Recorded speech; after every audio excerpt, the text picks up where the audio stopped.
হরে কৃষ্ণ। তো আমরা শ্রীমদ্ ভগবদ গীতা যথারূপ থেকে আলোচনা করছিলাম। তো এখনো পর্যন্ত আমরা আলোচনা করেছি ভগবান শ্রীকৃষ্ণ অর্জুনকে মোহগ্রস্ত করেছিলেন, যার দ্বারা এই মনুষ্য জগৎকে পুরো মনুষ্য জগৎকে তিনি এই ভগবদ গীতার জ্ঞান দান করতে পারেন। বেসিক্যালি আমাদেরকে ভগবদ গীতার জ্ঞান দান করার জন্য অর্জুনকে মাধ্যম বানিয়েছিলেন। আরও আলোচনা করেছিলাম যে অর্জুনের গুণে গুণান্বিত হলে তবে আমরা ভগবদ গীতা বুঝতে পারবো, অর্থাৎ ভগবানের ভক্ত হওয়ার চেষ্টা করতে হবে আমাদের, আর তবেই তাহলে আমরা ভগবানকে সঠিকভাবে বুঝতে পারবো। তো আজকে আমরা ভগবদ গীতার বিষয়বস্তু সম্বন্ধে আলোচনা করব। যে কোনো পুস্তক, যে কোনো বই পড়ার আগে আমরা তৎক্ষণাৎ দেখে নেই এর মধ্যে কি কি টপিক আছে। সেটা ফিজিক্স, কেমিস্ট্রি, যে কোনো সাবজেক্ট, যে কোনো বই হোক না কেন, আমরা তৎক্ষণাৎ দেখি যে এর মধ্যে কতগুলো টপিক আছে। তেমনি ভগবদ গীতার বিষয়বস্তু কি, সেগুলো আজকে আলোচনা করব। তো ভগবদ গীতার বিষয়বস্তুতে আমরা 5টি মূল তত্ত্ব উপলব্ধি করতে পারি। কি সেই 5টি? সর্বপ্রথমে ভগবানের স্বরূপ বর্ণনা করা হয়েছে এবং তার পরিপ্রেক্ষিতে জীবের স্বরূপ ব্যাখ্যা করা হয়েছে।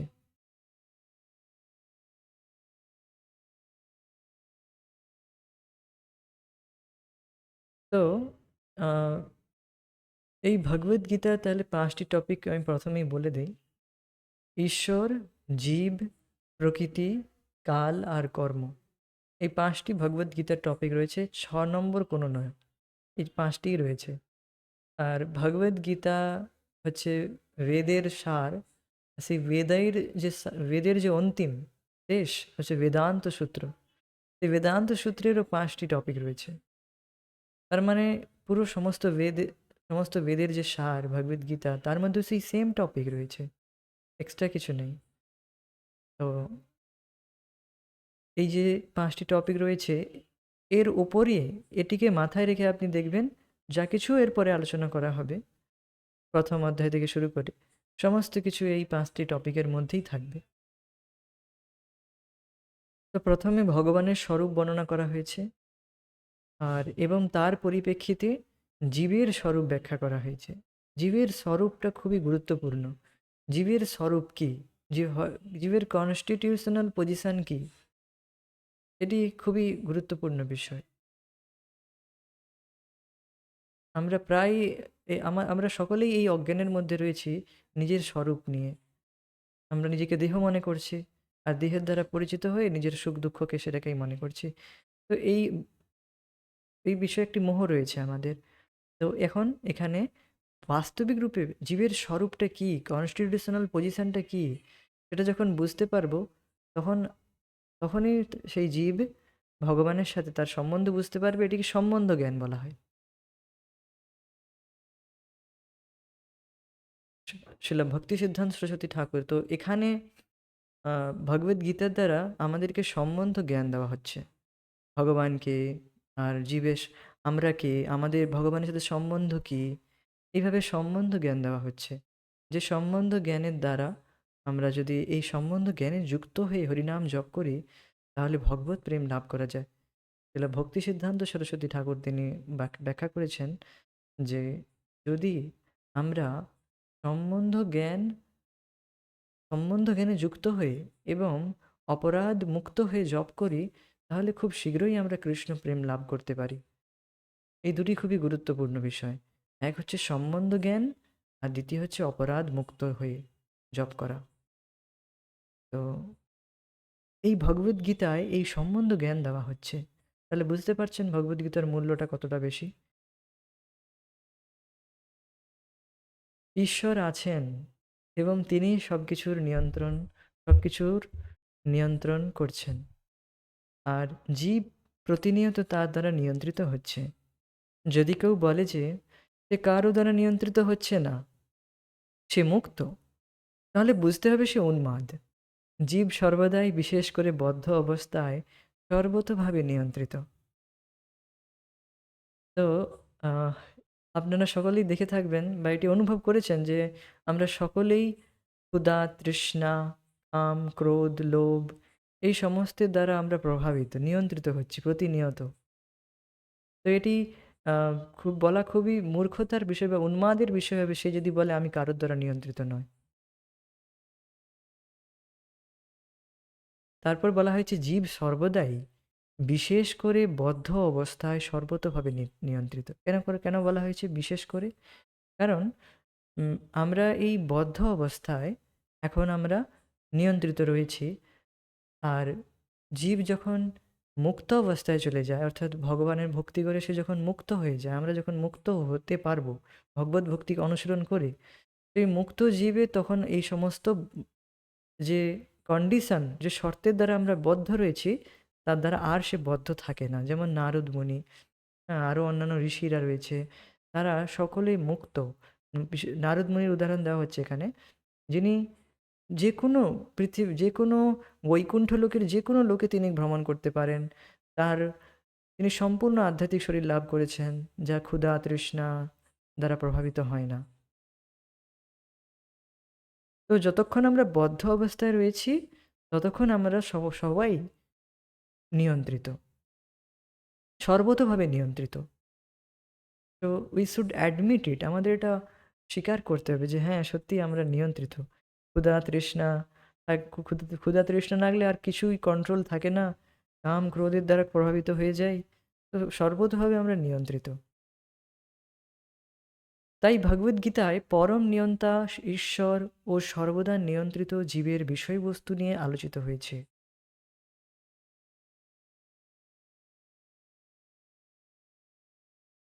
তাছাড়া প্রকৃতি, জড়া প্রকৃতি, কাল, সমগ্র ব্রহ্মাণ্ডের অস্তিত্ব ও জড়া প্রকৃতির অভিব্যক্তির অস্তিত্বের স্থিতিকাল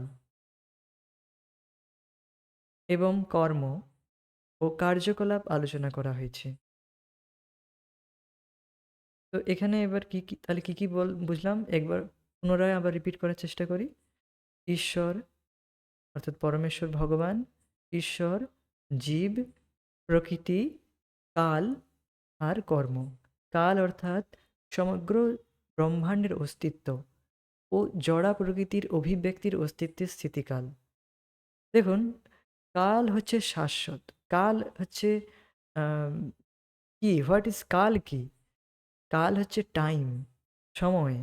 তো সময় তো আমরা এখন দেখতে পাচ্ছি, সময়কে দেখতে পাচ্ছি, কিন্তু সময় হচ্ছে শাশ্বত। সময়ের আমরা প্রভাব দেখছি, সময়কে দেখতে পাচ্ছি না।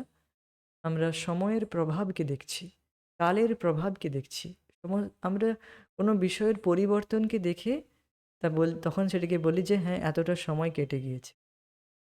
আমরা কখনো এই কালকে দেখতে পাই না, কালের প্রভাব দেখছি আমরা। তো কালের সংজ্ঞা এখানে দেওয়া হচ্ছে যে সমগ্র ব্রহ্মাণ্ডের অস্তিত্ব ও জড়া প্রকৃতির অভিব্যক্তির অস্তিত্বের স্থিতিকাল।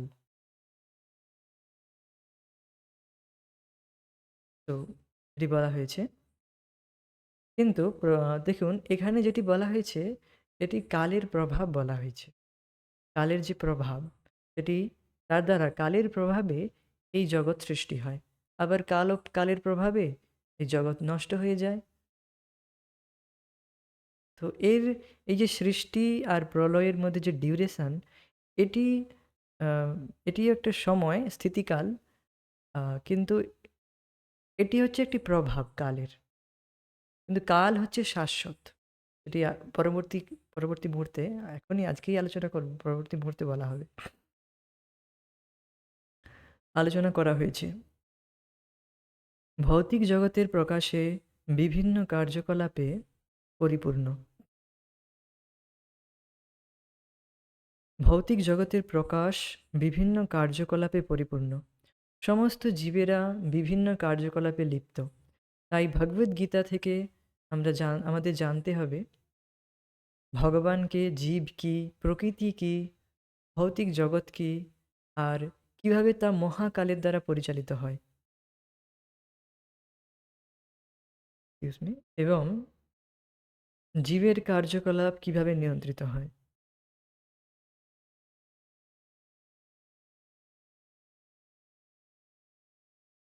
তো এখানে খুবই সুন্দর বিষয় বলা হয়েছে। তাহলে কি, কি বিষয় আমাদের জানতে হবে ভগবদ্গীতা থেকে?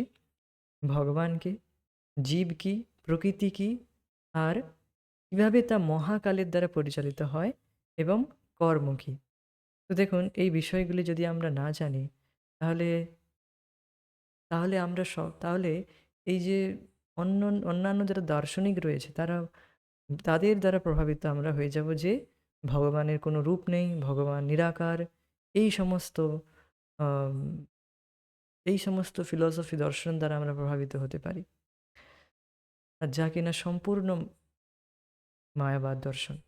ভগবানের রূপ রয়েছে, ভগবানের কোনো ভৌতিক রূপ নেই।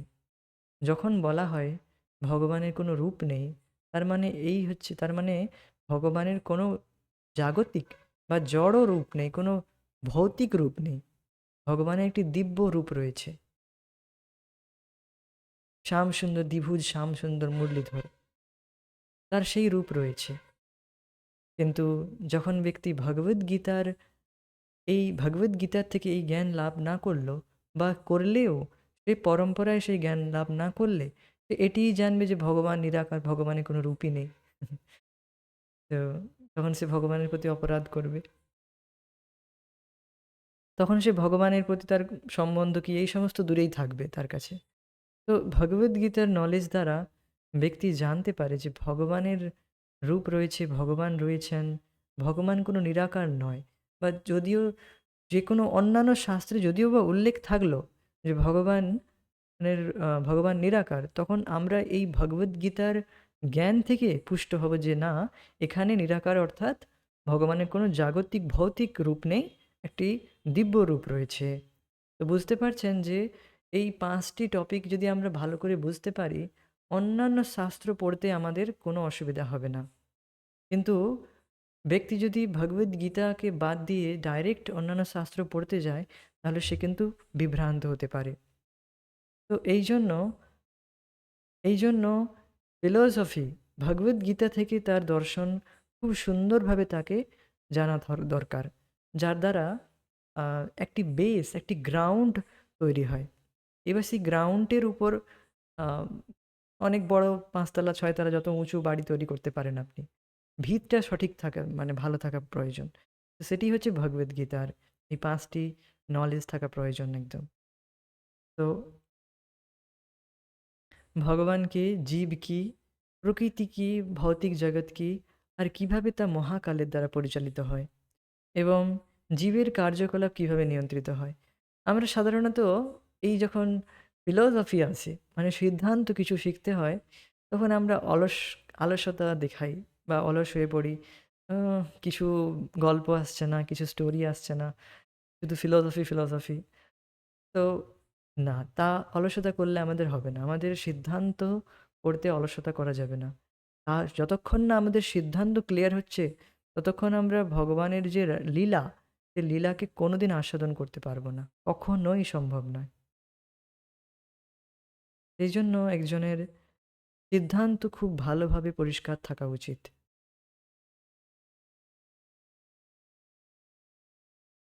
যেমন সহজিয়ারা, তারা তারা ভগবান শ্রীকৃষ্ণের এই কুরুক্ষেত্র লীলা না পড়ে ডাইরেক্ট তারা রাসলীলাতে ঝাঁপিয়ে পড়ে। রাসলীলাতে গিয়ে তারা লাফিয়ে পড়ে, সেখানে গিয়ে লাফিয়ে গিয়ে সেই লীলা পড়তে লাগে আর সেই রকম অভিনয় করার চেষ্টা করে। তো তারা কখনোই সেই ভগবানের মর্ম, ভগবানের সেই শুদ্ধ প্রেমের সম্বন্ধে কখনোই তারা বুঝতে পারবে না, কারণ তারা সিদ্ধান্তই শিখেনি। ডাইরেক্ট ভগবানের রাসলীলায় ঝাঁপ দিয়েছে তারা। তো আমাদের প্রত্যেককে যারা ভগবানের লীলা বুঝতে চাই, আমাদেরকে অবশ্যই সিদ্ধান্ত ক্লিয়ার থাকা প্রয়োজন। তো এটি বলা হয়েছে এখানে। ভগবদ্গীতায় এই ৫টি বিষয়বস্তু আলোচনা করার মাধ্যমে সুদৃঢ়ভাবে প্রমাণ করা হয়েছে যে ভগবান বা শ্রীকৃষ্ণ বা পরব্রহ্ম বা পরম নিয়ন্তা বা পরমাত্মা, যে নামেই তাকে সম্বোধন করা হোক, তিনি হচ্ছেন সর্বশ্রেষ্ঠ। সকল জীবই পরম নিয়ন্তার মতোই গুণগতভাবে সমান। যেমন জড়া প্রকৃতিজাত এই বিশ্ব ব্রহ্মাণ্ডের সব কিছুই ভগবান নিয়ন্ত্রণ করছেন।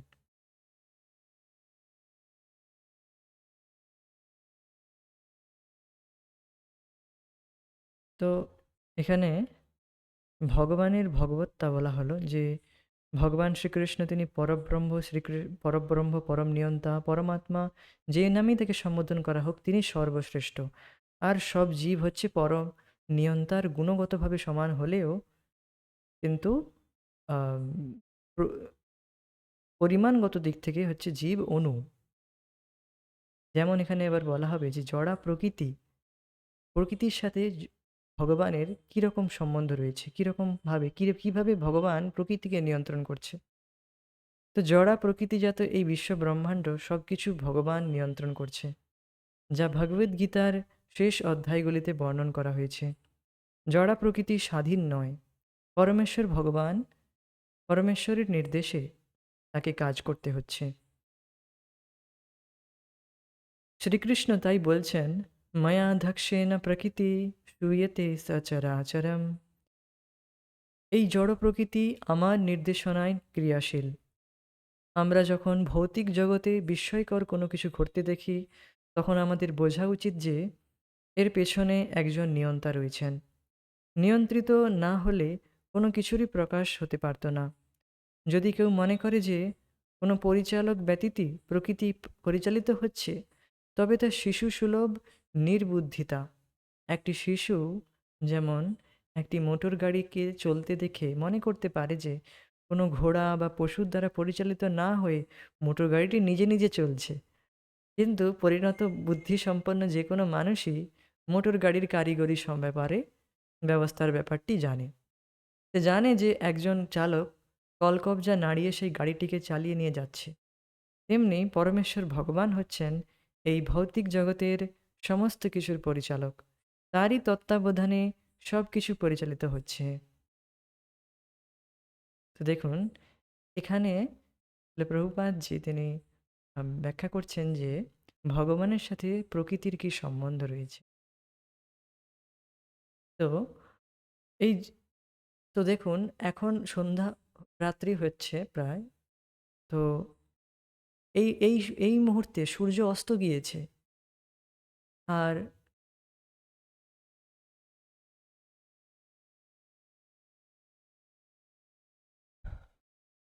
তো তো এখানে ভগবানের সাথে প্রকৃতির যে সম্বন্ধ তা ব্যাখ্যা করা হচ্ছে। কি সম্বন্ধ ভগবানের সাথে প্রকৃতির কি সম্বন্ধ? তো দেখুন এখন সন্ধ্যা হয়েছে বা রাত্রি হয়েছে প্রায়। তো সূর্য অস্ত গিয়েছে। তো একটি নির্দিষ্ট সময় সূর্য অস্ত গিয়েছে, হ্যাঁ কি না?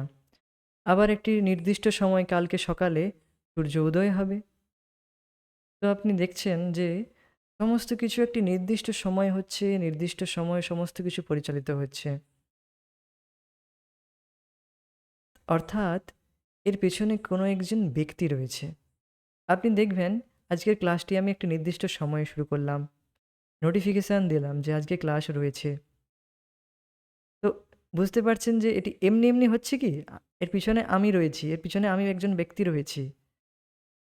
তেমনি এই জগতে দেখছেন সমস্ত কিছু একটি পার্টিকুলার টাইমে হচ্ছেন। আপনি হয়তো দেরি করে ঘুমাতে পারেন, দেরি করে উঠতে পারেন।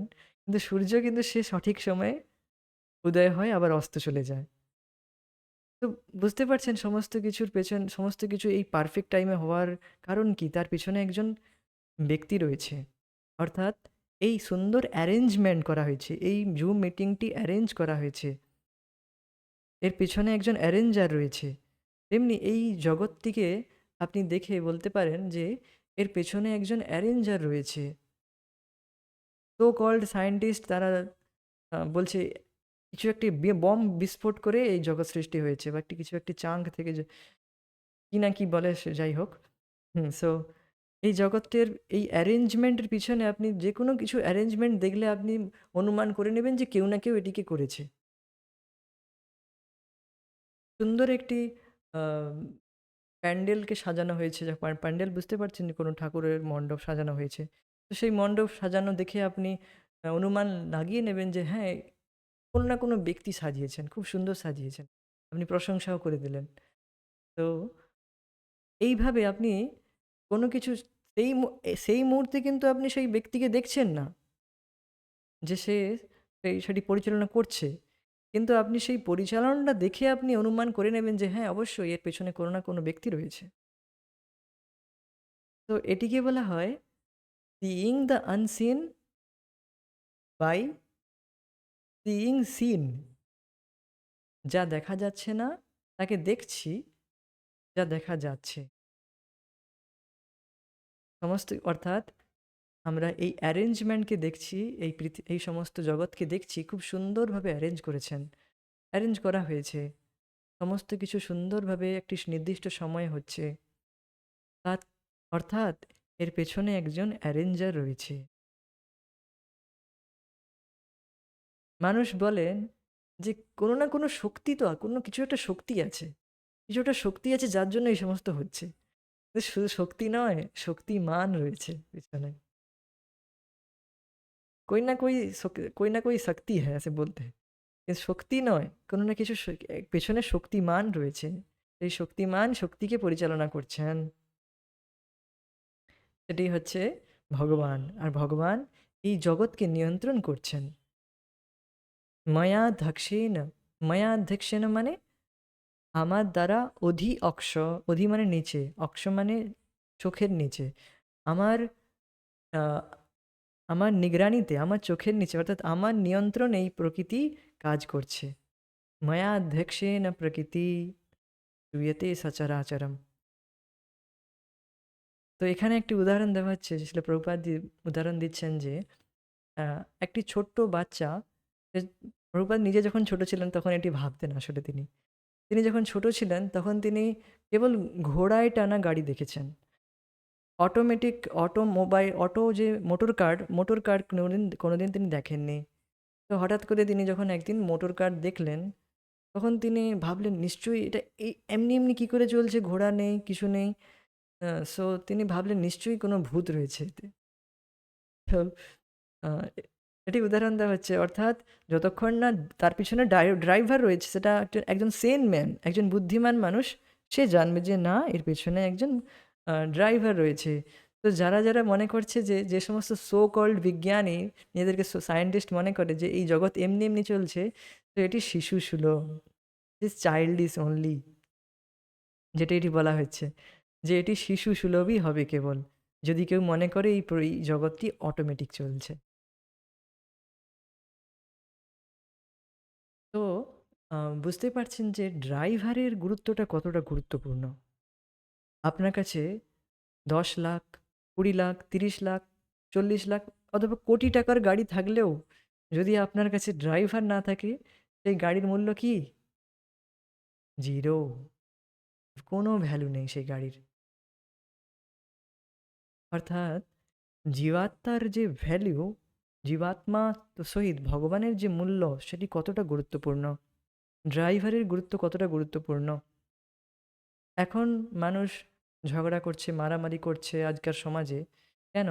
কারণ তারা জীবাত্মা এবং ভগবানকে গুরুত্ব দিচ্ছেন না, তারা পদার্থ, ম্যাটারকে গুরুত্ব দিচ্ছে। এই জন্য ঝগড়া, অশান্তি, ঝামেলা, মারপিট এই সমস্ত হচ্ছে।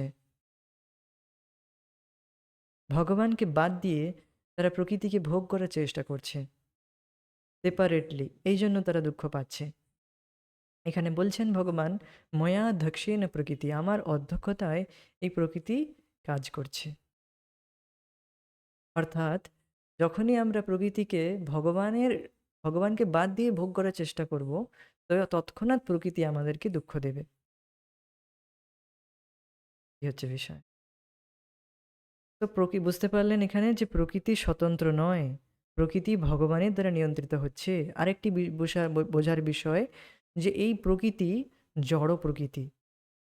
তাহলে আপনি প্রশ্ন করবেন, ভগবান থেকে জড় বস্তু কি করে সৃষ্টি হলো?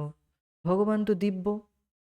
একটু আগে বললেন ভগবান তো একদম পূর্ণ চিন্ময়, তাহলে তার থেকে কি করে জড় বস্তুর সৃষ্টি হলো? দেখুন, ভগবানের থেকে জড় বস্তুর, আপনার চারিদিকে যা কিছু দেখছেন এই সমস্ত বস্তুর সৃষ্টি হয়নি, কিন্তু ভগবানের শক্তি, বৈরঙ্গার শক্তি, মায়া, তারই একটি অংশ হচ্ছে প্রধান।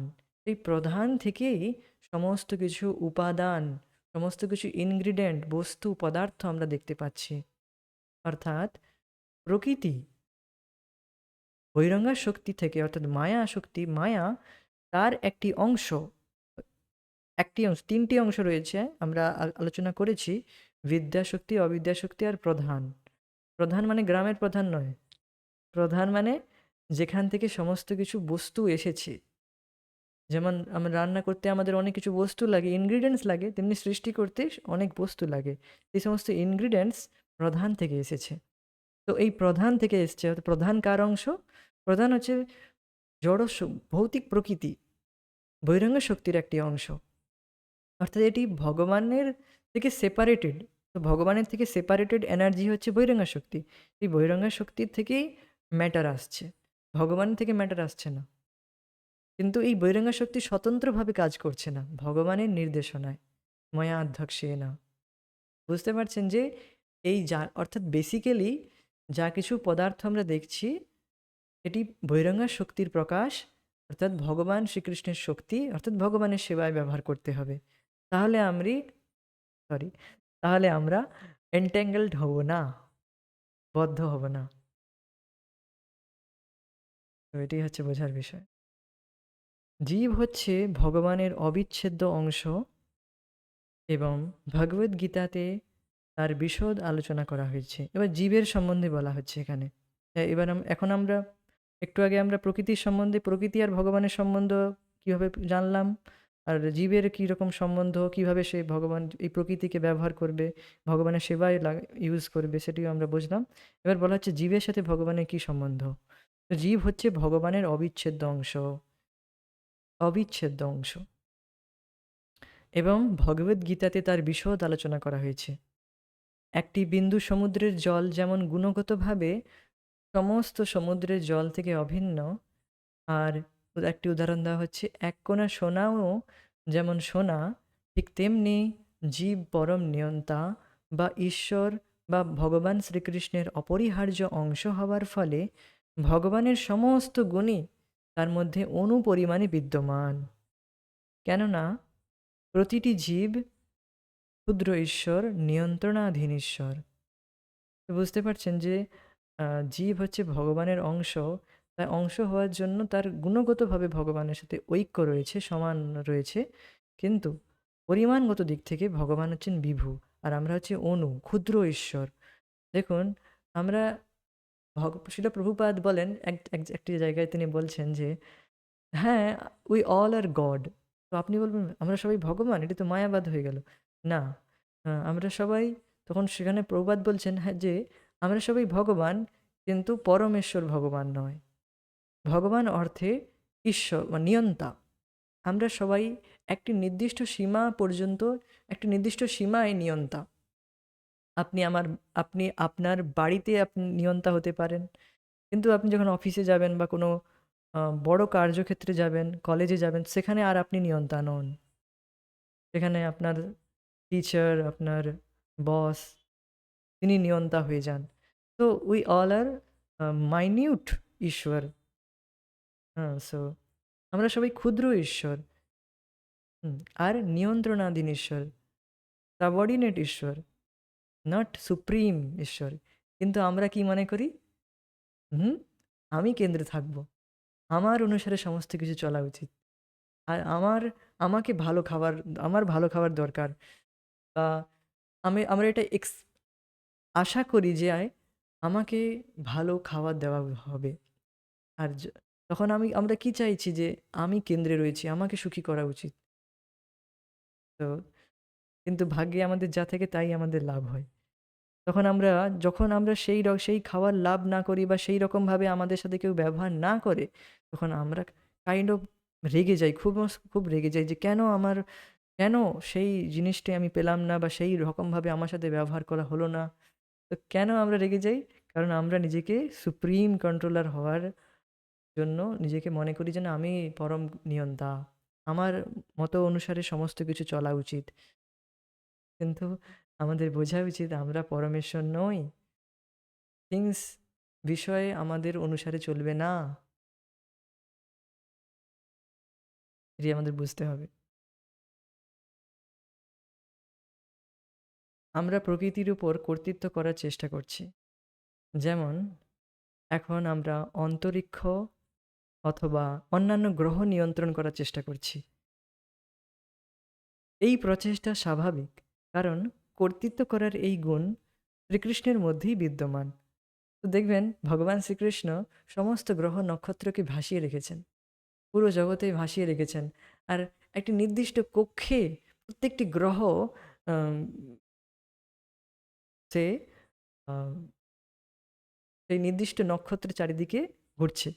যেমন এই পৃথিবী সূর্যের চারিদিকে খুব একটি নির্দিষ্ট দূরত্বে ঘুরছে, আর তার নিজস্ব অরবিটে, নিজস্ব কক্ষে ঠিক যেমনভাবে তাকে ফেলিয়ে দিয়েছে, সে ঠিক তেমনভাবে সে ঘুরছে, 1 ইঞ্চিও এপাশ ওপাশ নড়ে না।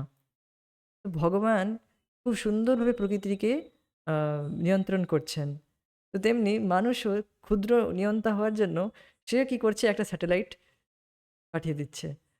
আর যদিও তার সেই স্যাটেলাইটটি, আপনি জানবেন হয়তো, এই স্যাটেলাইটগুলো বিশেষ একটি সময় অতিক্রম করার পরে এটি ঘুরতে ঘুরতে ঘুরতে ঘুরতে পৃথিবীতে এসে পড়ে যায়, বা অন্য কোথাও গিয়ে এসে এটি ক্র্যাশ হয়ে যায়। এটি সবসময় বিদ্যমান থাকে না।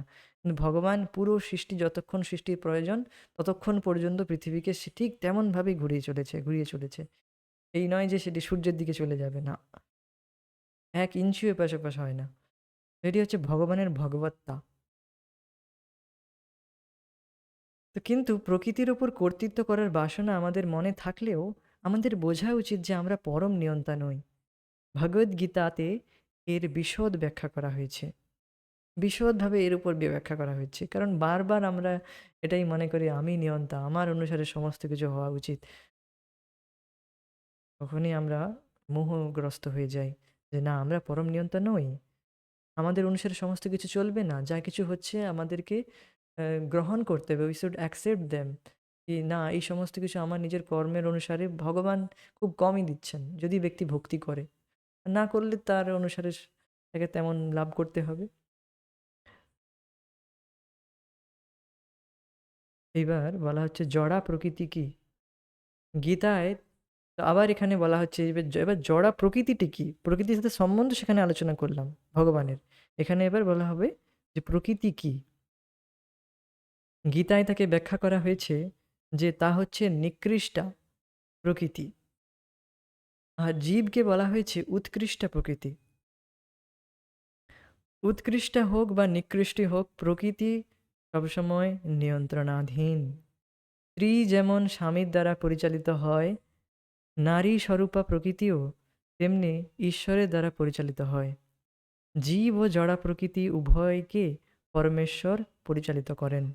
গীতাতে বলা হয়েছে জীব যদিও ভগবানের অপরিহার্য অংশ, তবুও তাকে প্রকৃতি বলেই স্বীকার করতে হবে। ভগবদ্গীতার 7ম অধ্যায়ে তা স্পষ্টভাবে বলা হয়েছে, অপরে মিতস্তু অন্যাম প্রকৃতিম বিদ্ধি মে পরাম জীবভূতম। তো এই জড়া প্রকৃতি আমার নিম্নতর প্রকৃতি। এই নিম্নতর প্রকৃতির অতীত ছাড়া আর একটি প্রকৃতি আছে, জীবভূতাম, অর্থাৎ জীবসত্তা। তো এটি নিকৃষ্ট প্রকৃতি হোক, এই জড়া প্রকৃতির নিকৃষ্ট প্রকৃতি, আর আমরা হচ্ছে উৎকৃষ্ট প্রকৃতি। কেন? কারণ আমাদের একটি চেতনা রয়েছে, একই না? আমাদের চেতনা আছে কি না? দেখুন আপনি ঘাড় নাড়ছেন যে হ্যাঁ, কারণ আপনাকে আমি ইন্ডিকেট করে বললাম কারণ আপনার চেতনা রয়েছে বলে আপনি ঘাড় নাড়ছেন। হ্যাঁ, সত্যি আমাদের চেতনা রয়েছে। কিন্তু প্রকৃতি, কিন্তু ম্যাটার, এই মাইককে আমি যা গালি দেই, যাই কিছু বলি, এ কিছু যায় আসে না। আপনাকে কিছু একটু খারাপ কথা হয়তো বলে, আমি যদিও বলবো না, কিন্তু বললে আপনার খারাপ লাগবে, বা ভালো কথা বললে ভালো লাগবে। তো আমাদের একটি সচেতনতা বোধ রয়েছে, একে বলা হয় জ্ঞান শক্তি। যে হ্যাঁ, আমি রয়েছি, আমার একটি জ্ঞান শক্তি রয়েছে, আমাকে ইন্ডিকেট করে কিছু বলা হচ্ছে, তো একে বলা হয় জ্ঞান শক্তি। আর এই মাইক, একে কি বলা হয়, যাই বলা হয়, এ কিছু যায় আসে না, এই সমস্ত কিছু বস্তু। তো এটি হচ্ছে নিকৃষ্ট প্রকৃতি, অর্থাৎ এর কোনো চেতনা নেই, অচেতন। তো বুঝতে পারছেন যে আহ, সম্বন্ধ কেবল জীবাত্মার সাথে ভগবানের সম্বন্ধ স্থাপিত করা যায় সম্ভব হবে। প্রকৃতি, আমরা এই বস্তুর সাথে সম্বন্ধ স্থাপিত করতে পারবো না। আর আজকের সমাজে কি হচ্ছে, মানুষ বস্তুর প্রতি অত্যধিক আকৃষ্ট হচ্ছে। এটি পেলাম না, সেটি পেলাম না, এটি পেলে বোধহয় আমি সুখী হয়ে যাব, আমার এই চাই, সেই চাই। তো কী চাই? বস্তু চাই। কিন্তু আমাদের এটি একটা ইলিউশন যে বস্তু আমাদের সুখী করবে না। আমরা সম্বন্ধ চাই। এই সম্বন্ধ কেবল জীবাত্মার সাথে ভগবানের সম্বন্ধ স্থাপিত হবে যখন, তখনই সে প্রকৃতভাবে সুখী হবে। এটি হচ্ছে বোঝার বিষয় এখানে, যে আমরা চেতন, আর আমাদের সম্বন্ধ, আমরা যখন আমরা উই ওয়ান্ট রিলেশনশিপ। এই রিলেশনটি কেবলমাত্র জীবাত্মার সাথে সম্ভব আর ভগবানের সাথে সম্ভব, নাকি এই ম্যাটারের সাথে, বস্তুর সাথে সম্ভব। ওই ইউজ ম্যাটার, আমরা ব্যবহার করি ম্যাটার, বস্তুকে ভগবানের সেবায়। কিন্তু ম্যাটার থেকে আমরা সুখ লাভ করব সেই ধারণা আমরা রাখি না। তো এখানে কি বলা হয়েছে এবার? তো এটা বুঝলাম আমরা যে আমরা হচ্ছে উৎকৃষ্ট প্রকৃতি। তো আমাদের উচিত উৎকৃষ্ট শক্তির সাথে সঙ্গ করা, অর্থাৎ ভগবানের ভক্তিযোগে সঙ্গ করা, ভক্তি করা। সেটি হচ্ছে উৎকৃষ্টতার লক্ষণ, নিকৃষ্টতা নয়। নিকৃষ্টতা কখন হবে? যখন আমরা প্রকৃতির সাথে, অত্যধিক প্রকৃতির সাথে সঙ্গ করব, প্রকৃতির সঙ্গ করব, অর্থাৎ প্রকৃতির বিষয়বস্তুর দ্বারা আকৃষ্ট হব। তখন সেই নিকৃষ্ট প্রকৃতির দ্বারা আমরা আচ্ছাদিত হয়ে যাব। যদিও আমরা উৎকৃষ্ট প্রকৃতি, তবু আমরা নিকৃষ্ট হয়ে কাজ করতে থাকব। তো এখন চয়েস আপনার, যে আপনি নিকৃষ্ট প্রকৃতি, আপনি যদিও উৎকৃষ্ট, তাও নিকৃষ্ট হয়ে থাকতে চান, না উৎকৃষ্টতা আপনি বজায় থাকতে চান। Choice is our. তো এটা একটা ধারণা হলো যে উৎকৃষ্ট নিকৃষ্ট কি। তো এরপর বলা হয়েছে যে এই যে প্রকৃতি, উৎকৃষ্ট হোক আর নিকৃষ্ট হোক, দুজনেই প্রকৃতি। প্রকৃতি মানে, প্রকৃতি হচ্ছে স্ত্রী স্বরূপা, অর্থাৎ একটি সেবা ভাব থাকে। যেমন স্ত্রী, একজন নারী, তার স্বামীর সেবাতেই তার স্বাভাবিক প্রকৃতি, তার স্বাভাবিকভাবে সে সেটাতেই সুখী থাকে। এখানে স্বামীর অর্থাৎ সৎ স্বামীর কথা বলা হচ্ছে, যে স্বামী ভগবত সেবায় নিযুক্ত। আইডিয়াল একটা আদর্শ উদাহরণ দেওয়া হচ্ছে এখানে। সেই সৎ স্বামীর সেবাতেই তার স্ত্রী লেগে থাকে, সারাদিন সবসময় নিরন্তর লেগে থাকে। আর তাতেই সে সুখী থাকে। তেমনি আমরা উৎকৃষ্ট প্রকৃতি, আমরা কেবল ভগবানের সেবা করেই সুখী হব। তাহলে প্রভুপাদ বলেন যে এই বিষয়ে, যে একটি স্ত্রী, একটি নারী যদি সে পুরুষের মতো হ্যাট কোট স্যুট প্যান্ট পরে নেয়, তাহলে কি সে পুরুষ হয়ে যায়? না, সে নারীই থাকে। তেমনি আমরা জীবাত্মারা, আমরা পুরুষের শরীর, নারীর শরীর লাভ করলেও, ধারণ করলেও, আমাদের মধ্যে আমরা ভগবানের সেবা করেই সুখী হব। কিন্তু আমরা কি করছি? আমরা জগৎকে, প্রকৃতিকে ভোগ করার চেষ্টা করছি, প্রকৃতির ওপর প্রভুত্ব জাতানোর চেষ্টা করছি। তো এটি বুঝতে হবে যে আমরা হচ্ছি ভগবানের সেবক। আমরা উম, পুরুষ নই, আমরা প্রকৃতি। নারী অর্থাৎ সো কল্ড নারী, সো কল্ড নারী মানে সে জীবাত্মা, যে নারীর শরীর ধারণ করে রয়েছে, পোশাক পরে রয়েছে, সে সেও পুরুষ হওয়ার চেষ্টা করছে। মানে সেও স্বতন্ত্রভাবে ভোগ করার চেষ্টা করছে। তো তথাকথিতভাবে সে নারীর শরীরে থাকলে, নারীর শরীর ধারণ করলেও সে তার মধ্যেও পুরুষ, সেও পুরুষ হওয়ার চেষ্টা করছে। আর যে পুরুষ, সে তো অলরেডি, যে যে পুরুষ শরীর ধারণ করে, সেও ভোগ করার চেষ্টা করছে। কিন্তু বুঝতে হবে যে আমাদের প্রকৃতি কি। আমাদের প্রকৃতি হচ্ছে আমরা ভগবানের সেবক। প্রকৃতি, আমরা ভগবানের সেবক। প্রকৃতি মানে কি? প্রকৃতি মানে, যেমন এখানে সেবার উদাহরণটা দেওয়া হচ্ছে, মানে স্ত্রী যেমন স্বামীর প্রতি তার সেব্য ভাব থাকে, যে আমি আমার স্বামীর আমি সেবিকা। তেমনি আমরা প্রকৃতি, আমরা পুরুষ নয়। পুরুষ হচ্ছে ভগবান। ভগবানই হচ্ছেন পুরুষ, অর্থাৎ ভোক্তা। পুরুষ ইন দ্য সেন্স এনজয়ার। কিন্তু আমরা মনে করছি কি, আমি enjoyer, I will enjoy. Why he will enjoy, why he will enjoy, I will enjoy. এটাই হচ্ছে আমাদের অবিদ্যা। বুঝতে পারছেন? তো আপনি হয়তো মহিলা শরীরে বা পুরুষ শরীরে থাকুক না কেন, আমাদের মধ্যে সেই পুরুষ হওয়ার ইচ্ছা রয়েছে, অর্থাৎ ভোগ করা, স্বতন্ত্র ভোগ করার ইচ্ছা। কিন্তু বাস্তবে আমাদের স্বরূপ কি? আমাদের স্বরূপ হচ্ছে আমরা প্রকৃতি। এটাই এখানে বোঝানো হয়েছে, বলা হয়েছে। আর নিকৃষ্ট হোক আর উৎকৃষ্ট হোক, আমরা ভগবান শ্রীকৃষ্ণের প্রকৃতি। প্রকৃতি কি? প্রকৃতি নারী স্বরূপা। অর্থাৎ সে তার ভগবান, সে সেবা করবে সবসময়। সে সেব্য হবে না, সে সেবা করেই সুখী হবে। এটা এই উদাহরণটা দেওয়া হচ্ছে, বুঝতে পারছেন হয়তো। খুব সুন্দর প্রভুপাদ যে উদাহরণ দিয়েছে, দারুণ।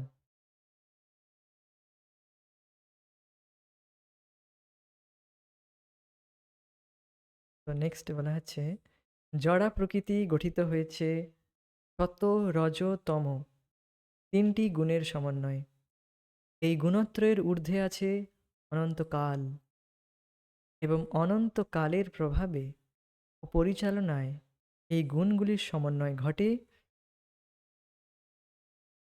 এবং তার ফলে প্রকৃতি সক্রিয় হয়ে ওঠে। একে বলা হয় কর্ম। তো বোঝার চেষ্টা করুন কর্ম কি। তো দেখুন, ভগবান শ্রীকৃষ্ণ, মহাবিষ্ণুর ভগবান মহাবিষ্ণুর মধ্যে যখন সৃষ্টির পূর্বে সমস্ত জীব সুপ্তাবস্থায় থাকে, এবার ভগবান যখন সৃষ্টি করার ইচ্ছা করেন, তখন প্রধান অর্থাৎ প্রকৃতির উপর দৃষ্টিপাত করেন। প্রকৃতির উপর দৃষ্টিপাত করলে তখন কাল, এই যে দৃষ্টিপাত করেন, কিভাবে করেন? কাল শক্তির দ্বারা প্রকৃতিকে অ্যাজিটেট করেন, বিক্ষুব্ধ করেন। বিক্ষুব্ধ করলে এই যে তিনটি গুণ রয়েছে, এটি ডিস্টার্ব হয়। ডিস্টার্ব হয়ে গেলে তখন আম, সেই পার্টিকুলার প্রত্যেকটি জীবাত্মার বাসনা অনুসারে তার প্রিভিয়াস যে বাসনা, পূর্ববর্তী যে বাসনা অনুসারে তার প্রত্যেকটি জীবের বিশেষ বিশেষ বাসনা রয়েছে, হৃদয়ে ভোগ ইচ্ছা রয়েছে। তো সেই বাসনা অনুসারে তাকে সেই রকম শরীর প্রদান করা হয়, আর সেইভাবে সে কাজ করে। একেই বলা হয় কর্ম। অর্থাৎ এটি বুঝতে হবে যে কেউ যদি বলে আমি এই কাজটি করতে বাধ্য, আমার আর কাছে আমার আমার কাছে কোনো উপায় নেই, আমি এই কাজ করতে বাধ্য, ওই কাজ করতে বাধ্য। বেসিক্যালি সে ওই কাজ করতে বাধ্য নয়, সে একটি পার্টিকুলার গুণের সঙ্গ করেছে প্রিভিয়াস লাইফ থেকে, সেই জন্য সে সেই কাজ করতে বাধ্য। নাকি সেই কাজ করতে সে বাধ্য, সেই রকম গুণের সঙ্গ করেছে, তার জন্য সে সেই কাজ করতে বাধ্য। আমাকে যদি এখন বলা হয় যে যাও তুমি ইট ভাটায় কাজ করো, বা মাল বও, যাই করো, আমাকে বললে কি আমি করতে পারবো না? আমি সেই রকম গুণের সঙ্গ করিনি, এই জন্য আমাকে বললেও আমি করব না। তো প্রত্যেকে দেখবেন একটা নির্দিষ্ট কাজ এসে অভ্যস্ত থাকে, তার কাছে সেটা ন্যাচারাল থাকে। ছোট বড় কথা বলছি না আমি এখানে এই বিষয়টি বলতে চাইছি যে প্রত্যেকে একটা বিশেষ বিশেষ পেশার সাথে যুক্ত থাকে, আর সে সেটাতে ন্যাচারাল অনুভব করে, নাকি না? কীভাবে? যে প্রিভিয়াস লাইফ থেকে সেই রকম গুণের সঙ্গ করেছে, সেই জন্য এখন সেইভাবে সে কর্ম করছে। তো এটি কাল আর প্রকৃতির সংযোগ দ্বারা কর্ম করে জীব। তো একে বলা হয় কর্ম। অনন্তকাল ধরে এই কর্ম প্রক্রিয়া ঘটে চলেছে। আমরা আমাদের কর্মের ফলস্বরূপ সুখ অথবা দুঃখ ভোগ করি। তো বুঝতে পারছেন কি সুন্দর কথা বলা হয়েছে এখানে? আমাদের কর্মের ফলস্বরূপ সুখ দুঃখ ভোগ করি, না তো অন্যের কর্মের ফলে আমরা সুখ দুঃখ ভোগ করি।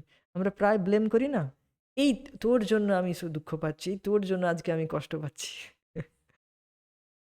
না, অন্যের জন্য নয়, আমরা নিজেদের কর্মের জন্য সুখ দুঃখ ভোগ করছি।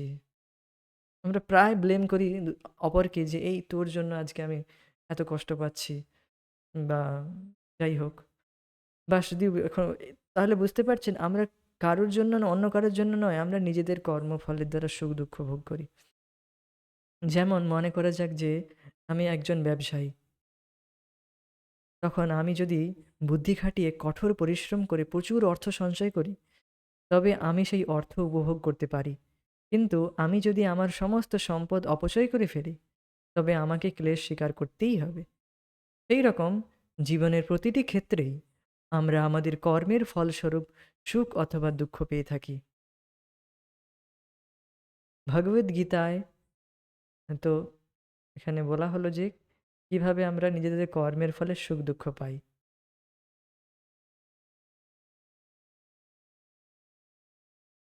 তো এরপরে ভগবদ্গীতায় ঈশ্বর, জীব, প্রকৃতি, কাল, কর্ম এই সব কিছুর ব্যাখ্যা করা হয়েছে। এই পাঁচটির মধ্যে ঈশ্বর, জীব, প্রকৃতি, জড়া প্রকৃতি ও কাল হচ্ছে নিত্য, মানে শাশ্বত। আর প্রকৃতির অভিপ্রকাশ অনিত্য হতে পারে, কিন্তু তা মিথ্যা নয়। এইবার একটু বোঝাচ্ছে এখানে কি বলা হচ্ছে, দেখুন কি বলা হবে তা বলে দিই, তারপর আপনি পড়ব যে প্রকৃতি যে শাশ্বত তা এখানে বলা হবে। আপনি প্রশ্ন করবেন যে আপনার ডাউট হবে, এখানে এই লাইনটা পড়ার পরে ডাউট হবে যে এই পাঁচ ঈশ্বর বুঝলাম যে ঈশ্বর নিত্য, জীব নিত্য, অর্থাৎ জীব যে স্বরূপ আত্মা সে নিত্য, জড়া প্রকৃতি কি করে নিত্য হল? কাল না হলে নিত্য বোঝা গেল। কিন্তু জড়া প্রকৃতি কিভাবে নিত্য হলো? প্রকৃতি তো পরিবর্তিত হচ্ছে, আপনি দেখুন সৃষ্টি হচ্ছে, প্রলয় হচ্ছে, কিভাবে নিত্য? তো দেখুন বলা হবে, দেখুন তো এখানে কিছু দার্শনিক রয়েছে, তো কল্ড দার্শনিক রয়েছে, তারা বলে ব্রহ্ম সত্য, জগৎ মিথ্যা। জগৎ মিথ্যা বলে, কিন্তু তা মিথ্যা নয়। এটি দেখুন কি বলা হচ্ছে, প্রকৃতির অভিপ্রকাশ অনিত্য হতে পারে, কিন্তু তা মিথ্যা নয়। প্রকৃতির যে অভিপ্রকাশ আমরা দেখছি এটি অনিত্য হতে পারে, অনিত্য মানে সবসময় যেটি নিত্য নয়, কনস্ট্যান্টলি পরিবর্তন হচ্ছে, নিরন্তর পরিবর্তিত হচ্ছে। প্রকৃতির যে অভিপ্রকাশ এটি অনিত্য হতে পারে, কিন্তু মিথ্যা নয়, মিথ্যা নয়। এখন আমি এই মাইকের দ্বারা ক্লাস করছি বা এই সমস্ত কিছু বস্তু ইউজ করছি, এগুলো মিথ্যা নয়, এগুলো টেম্পোরারি, এই নয়টি সবসময় থাকবে, তো এটি মিথ্যা নয়। একজন প্রভুপাদকে বলছিল যে আমি কি এই সত্যিকারে এই জগতে রয়েছি না স্বপ্ন দেখছি? না, ইউ আর হিয়ার, তুমি সত্যিকারে এখানে রয়েছো, তুমি স্বপ্ন দেখছো না, ইউ আর হিয়ার। কিন্তু এটি টেম্পোরারি সেটা বুঝতে হবে, কিন্তু আমরা রয়েছি সত্যিকারই একটি বদ্ধ অবস্থায় রয়েছি, এটি মিথ্যা নয়। কোনো কোনো দার্শনিক বলে থাকেন যে জড়া প্রকৃতির প্রকাশ মিথ্যা, কিন্তু ভগবদ্গীতার দর্শন বা বৈষ্ণব দর্শন তা স্বীকার করে না। দার্শনিকরা বলবে যে এই মোবাইল, এই মাইক্রোফোন এগুলো সব মিথ্যা, যা কিছু দেখছো সব স্বপ্ন, সব মিথ্যা, কিন্তু তা নয়, তা মিথ্যা নয়, তা অনিত্য, টেম্পোরারি। কিন্তু ভগবদ্গীতার দর্শন বা বৈষ্ণব দর্শন তা অস্বীকার করে না। প্রকৃতির প্রকাশ যদিও সাময়িক, তবুও তা সত্য। তাকে আকাশে ভাসমান মেঘ অথবা শস্যের পুষ্টি সাধনকারী বর্ষা ঋতুর সঙ্গে তুলনা করা চলে। যখন বর্ষা ঋতু শেষ হয়ে যায় এবং মেঘ মেঘ ভেসে চলে যায়, তখন সমস্ত শস্যকণা যা বৃষ্টির ফলে পুষ্ট হয়েছিল তা শুকিয়ে যায়। তেমনি কোনো এক সময় এই জড়জগতের প্রকাশ হয়, কিছুকালের জন্য তা স্থিতি হয় এবং তারপর তা অন্তরিত হয়ে যায়। প্রকৃতি এভাবে কাজ করে চলে। এভাবে অনন্তকাল ধরে প্রকৃতির প্রকাশ, স্থিতি, অন্তর্ধান হয়ে চলেছে। তাই প্রকৃতি নিত্য, প্রকৃতি মিথ্যা নয়। আপনি প্রশ্ন করবেন, কি করে প্রকৃতি নিত্য হলো? প্রকৃতি তো পরিবর্তিত হচ্ছে। তো দেখুন, এখানে হয়তো আপনি একটি ওয়ার্ড বা কিছু কথা আপনি স্কিপ করে গিয়েছেন। এভাবে অনন্তকাল ধরে প্রকৃতির প্রকাশ, স্থিতি, অন্তর্ধান হয়ে চলেছে। অর্থাৎ এই যে পরিবর্তন, এটা কনস্ট্যান্টলি চক্রাকারে চলছে, এই জন্য এটি নিত্য বলা হয়েছে। মানে এই যে প্রসেস, এই প্রসেসটা নিত্য, নট এই জগৎটা নিত্য। জগৎটা পরিবর্তন হবে, এর ধ্বংস হবে, এর প্রলয় হয়ে যাবে, কিন্তু এই যে ধ্বংস, সৃষ্টি লীলা, এই যে সৃষ্টি লীলা আবার ধ্বংস হয়, অর্থাৎ প্রলয়, সৃষ্টি স্থিতি প্রলয়, এটি সবসময় চক্রাকারে চলতে থাকে, এই জন্য এটি নিত্য, এটি মিথ্যা নয়। ভগবান তাই একে বলেছেন আমার প্রকৃতি। এই জড়া প্রকৃতি হচ্ছে ভগবান শ্রীকৃষ্ণের ভিন্না প্রকৃতি, তেমনি জীবও হচ্ছে ভগবানের শক্তি, তবে তারা বিচ্ছিন্ন নয়, ভগবানের সঙ্গে নিত্য সম্পর্কযুক্ত। তো এখানে নিত্য সম্পর্কযুক্ত বিষয়টি খুবই গুরুত্বপূর্ণ। যে যেমন ভগবানের তো দেখুন বোঝার চেষ্টা করুন যে জীবাত্মার সাথে ভগবানের একটি সম্বন্ধ রয়েছে। কিন্তু পদার্থের সাথে ভগবানের কোনো তেমন সম্বন্ধ নেই। হ্যাঁ, ভগবানের শক্তি কিন্তু সেরকম রিলেশন অনুভব হয় না ভগবানের। সেরকম রিলেশন স্থাপন করা যাবে না। এই মাইক, টিভি, যাই নট টিভি, ল্যাপটপ এই সমস্ত কিছুর সাথে আমার কোনো সম্বন্ধ নেই। এই সমস্ত কিছু আমি ইউজ করছি, কিন্তু এর সাথে আমি কোনো সম্বন্ধ ফিল করি না। বা আপনার সাথে আমি একটা সম্বন্ধ ফিল করছি যে আপনি এখন ক্লাস শুনছেন, যাই হোক। আ আপনার থেকে হয়তো আমি একটু সিনিয়র মনে করছি। এটা আমার হয়তো অবিদ্যা, যাই হোক। কিন্তু একটি মনে করছি তো একটা সম্বন্ধ ফিল করছি যে আপনি এখন আপনাকে এটা বোঝাচ্ছি আমি। তো বা আমি আপনার সাথে পড়ছি শুধু কি আমি একটু এক্সট্রা আগের থেকে পড়ে এসেছি এইটুকু। তো আমি এখন আপনাকে বোঝাচ্ছি। একটি সম্বন্ধ অনুভব করছি যে আপনাকে এটা বোঝাতে হবে। কিন্তু এই মাইক বুঝলো কি বুঝলো এটা আমার সাথে কিছু যায় আসে না। তো সম্বন্ধটি কেবল আ জীবাত্মার সাথে জীবাত্মার হয়, অর্থাৎ জীবাত্মার সাথে ভগবানের হয় বা জীবাত্মার সাথে জীবাত্মার হয়। কিন্তু এই উম ম্যাটারের সাথে কোনো সম্বন্ধ হয় না। এটি হচ্ছে বুঝার বিষয়। ভগবানের সাথে সঙ্গে নিত্য সম্পর্ক। তাই ঈশ্বর, জীব, জড় প্রকৃতি ও কাল একে অপরের সঙ্গে পরস্পর সম্পর্কযুক্ত এবং সকলেই নিত্য। তো বুঝতে পারছেন যে কিভাবে সকলেই নিত্য? ঈশ্বর অপরিবর্তনশীল, ভগবান পরিবর্তনশীল নয়। জীবও অপরিবর্তনশীল, জীবের মধ্যেও আত্মার মধ্যে কোনো পরিবর্তন আসে না। জড়া প্রকৃতির মধ্যে যদিও পরিবর্তন হচ্ছে, কিন্তু এই পরিবর্তনটি এই পরিবর্তনের যে পদ্ধতিটি, এটি সবসময় চলছে কনস্ট্যান্টলি। তাই এটিও নিত্য। আর কাল, যে কাল শক্তির দ্বারা ভগবান এই জড়া প্রকৃতিকে বিক্ষুব্ধ করেন, এই কাল শক্তিও হচ্ছে নিত্য। আপনি বলবেন, এক্ষুনি সময় ৯টা বেজে গেল, ৯টা ৩ হয়ে গেল বা একটু পরে আবার ৯টা ৫ হয়ে যাবে। তো সময় তো পরিবর্তিত হচ্ছে। আপনি কি করে বলছেন নিত্য? তো আমরা যা দেখছি এটি হচ্ছে কালের প্রভাব। দ্য ইফেক্ট অফ কাল, টাইম, এফেক্ট দেখছি আমরা। নাকি আমরা কালকে দেখছি? এটির প্রভাব হচ্ছে কি ঘড়ির কাঁটা চেঞ্জ হচ্ছে, নিজের স্থান পরিবর্তন করছে বা প্রতিনিয়ত আমাদের শরীর পরিবর্তিত হচ্ছে। সো বুঝতে পারছেন যে আ আমরা টাইমের প্রভাব দেখছি, না কি কালকে দেখছি। কাল নিত্য। তো এটা বুঝতে পেরেছেন হয়তো। তো যেকোনো কিছু, যে সমস্ত কিছু, অর্থাৎ বেসিক্যালি যা কিছু অপরিবর্তনশীল তা নিত্য, আর যা পরিবর্তনশীল তা আ অনিত্য। যেমন কর্ম। এখানে পঞ্চম বিষয় অর্থাৎ কর্ম, তাকে আমরা কেবলমাত্র পরিবর্তন করতে পারবো। আর অন্য কিছু পরিবর্তন করতে পারবো না। তাই কর্ম হচ্ছে অনিত্য। কিন্তু অন্য বিষয় হচ্ছে কর্ম নিত্য নয়। বস্তুতঃ কর্মের ফল অতি প্রাচীন হতে পারে। স্মরণাতীত কাল থেকে কর্মের ফলস্বরূপ আমরা সুখ অথবা দুঃখ ভোগ করছি। কিন্তু আমরা আমাদের কর্মফলকে পরিবর্তিত করতে পারি এবং এই পরিবর্তন নির্ভর করে আমাদের জ্ঞানের পূর্ণতার উপর। এটাও খুব গুরুত্বপূর্ণ লাইন যে জ্ঞানের পূর্ণতার উপর কিভাবে নির্ভর করে? কিভাবে? যখন একজন ব্যক্তি কৃষ্ণ ভাবনা ভাবিত হয়, তখন সে বুঝতে পারে যে কিভাবে এই কর্মবন্ধন থেকে মুক্ত হওয়া যায়, কিভাবে কর্মকে পরিবর্তন করা যায়। এখন আমরা ভগবদ্গীতা শ্রবণ করছি, ভগবদ্গীতা ক্লাস শুনছি। হ্যাঁ, তো এখন আমরা যদিও বাহ্যিক দৃষ্টির থেকে কেউ হয়তো বুঝতে পারে যে এরা কিছু বাংলা কথাবার্তা বলছে, কিছু একটা বিষয় আলোচনা করছে।